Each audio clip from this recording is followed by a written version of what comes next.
दोस्तों नमस्कार। काफी लंबे समय से पेंशनर्स और फैमिली पेंशनर्स इंतजार कर रहे थे कि जो उनका फिक्स्ड मेडिकल अलाउंस है उसके ऊपर अपडेट आए। तो आज जो है एक बड़ी अपडेट है। एक ऑफिस मेमोरेंडम निकाल दिया गया है, मोहर लग गई है और ये ऑफिस मेमोरेंडम निकाला है ministry of personal and public grievance and pensions, department of pension and pensioners welfare की तरफ से 6 दिसंबर 2023 को। इस ऑफिस मेमोरेंडम का सब्जेक्ट दिया है grant of fixed medical allowance to pensioners oblique family pensioners covered under national pension system, उनके regarding में। In accordance with the existing instruction, fixed medical allowance is admissible to central government civil pensioners oblique family pensioners residing in areas not covered under central government health scheme or any corresponding health scheme administered by the other ministries of departments and not availing OPD facility under CGHS family maintenance allowance यानी FMA is disbursed to the pensioners by the pension disbursing authorities of banks along with their monthly pension।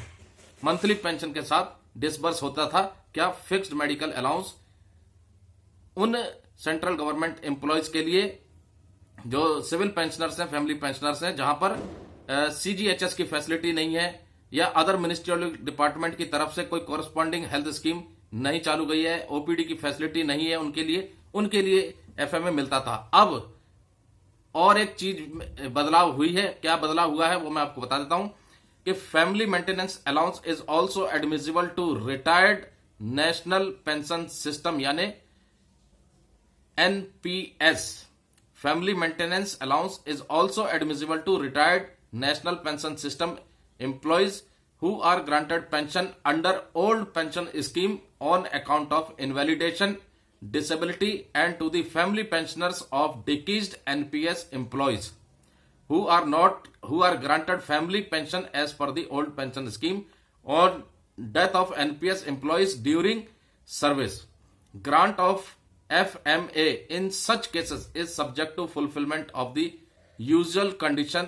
Therefore, national pension system के employees जिनको old pension scheme मिलती थी उनको भी FMA लागू है invalidation पर या डिसेबिलिटी पे, या जो NPS एम्प्लॉयज है उसकी डेथ हो जाती है उसकी फैमिली को यानी फैमिली पेंशनर को भी FMA ऑथराइज है।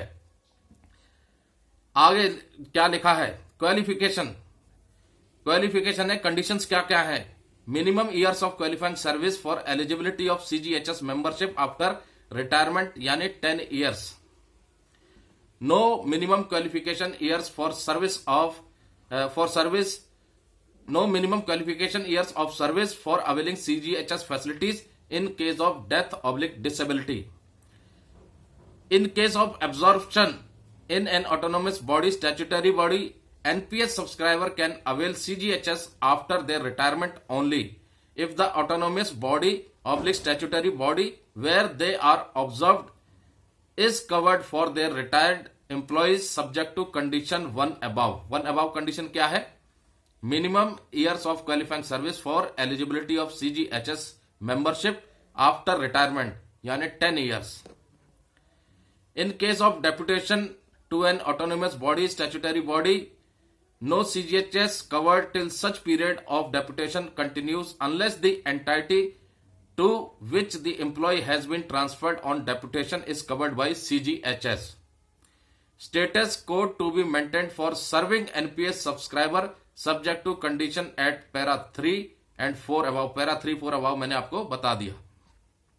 Other condition such as definition of family, CGHS contribution, conditions of dependency etcetera will be applicable as per existing rule. तो ये चीजें बताई गई हैं। अब जो FMA के लिए लागू हो गया है उनको अब किस तरीके से मिलेगी इसमें बिल्कुल साफ साफ दे दिया है। काफी लंबी चौड़ी ये चिट्ठी निकाली गई है। बैंक के लिए भी निर्देश है, डिपार्टमेंट के लिए भी निर्देश है, किस तरीके से भुगतान करना है, क्या कंडीशंस देखनी है, किस तरह से उनकी एप्लीकेशन को स्क्रूटनाइज करना है, और बैंकों को निर्देश क्या दिए हैं। The bank shall make payment of FMA on quarterly basis in the following manners. उससे पहले जो पैराग्राफ है वो है कि on death of a serving employ if the family is entitled to benefits of lump sum or annuity under NPS, the procedure applicable for issuing PPO for family pension in favour of family member would be adopted for issuing FMA authority in favour of eligible family member of deceased NPS employ. उसके बाद फिर bank के लिए निर्देश है, the bank shall make payment of FMA on quarterly basis in the following manner. किस तरीके से बैंक फैमिली मेंटेनेंस अलाउंस का पैसे का भुगतान करेगा उसके निर्देश जारी कर दिए हैं कि for the month of December to February, यानी दिसंबर से फरवरी का जो भुगतान होगा वो होगा मार्च के पहले हफ्ते में, और मार्च से लेकर के मई तक का जो FMA का भुगतान होगा वो होगा जून के पहले हफ्ते में। उसके बाद जून से लेके अगस्त तक का FMA का जो भुगतान होगा वो होगा सितंबर के पहले हफ्ते में, और सितंबर से लेकर के नवंबर तक का जो भुगतान होगा वो होगा दिसंबर के पहले हफ्ते में। The payment of FMA to be made in the first week of December for the month of September to November and all subsequent payments of FMA will be subject to submission of life certificate or life certificate digital or physical due in the month of November। ये आपको तभी मिलेगा जब आप life certificate जमा कर देंगे physically या फिर डिजिटली किसी भी तरह से जो नवंबर में ड्यू होती है। The amount of family maintenance allowance disbursed to the retired NPS employees and their families will be disbursed by the government to the banks as per the existing system.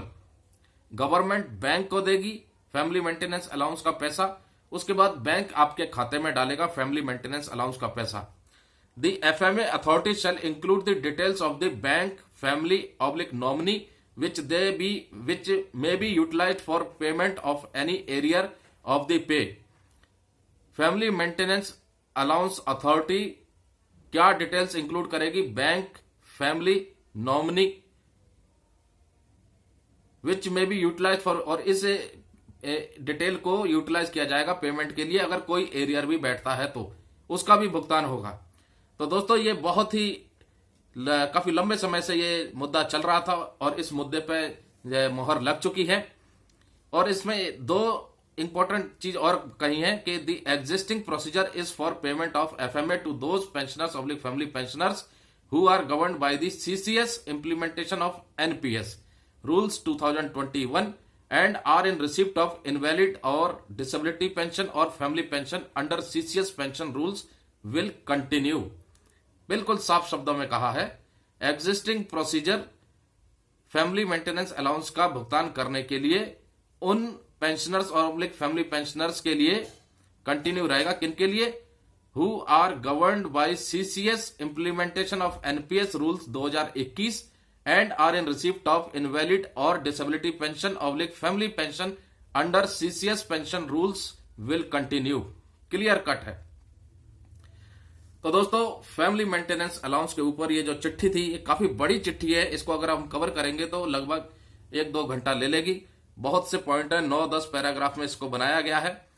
तो NPS subscribe जो NPS employees हैं जो retired हो गए हैं उन pensioners और family pensioners के लिए भी ये कर दिया है FMA का पैसा, और इसको 4 किस्तों में दिया जाएगा, यानी क्वार्टरली बेस पर दिया जाएगा। और वो क्वार्टरली बेस मैंने आपको बता दिया किस तरीके से दिया जाएगा। दिसंबर से फरवरी तक मार्च के पहले हफ्ते में, फिर मार्च से लेकर के अब मई तक जून के पहले हफ्ते में, जून से लेकर के अगस्त तक सितंबर के पहले हफ्ते में, और सितंबर से लेकर के नवंबर तक दिसंबर के पहले हफ्ते में। इस तरीके से आपको FMA का भुगतान किया जाएगा।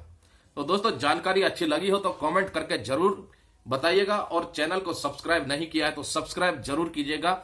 ऐसी ही विशेष जानकारी आपके लिए हम लाते रहेंगे, और जो हमारे सब्सक्राइबर हैं उनसे आग्रह करेंगे इस चैनल को सपोर्ट करने के लिए आप ज्वाइन बटन का इस्तेमाल करके इस चैनल के मेंबर जरूर बने। जय हिंद, जय भारत दोस्तों।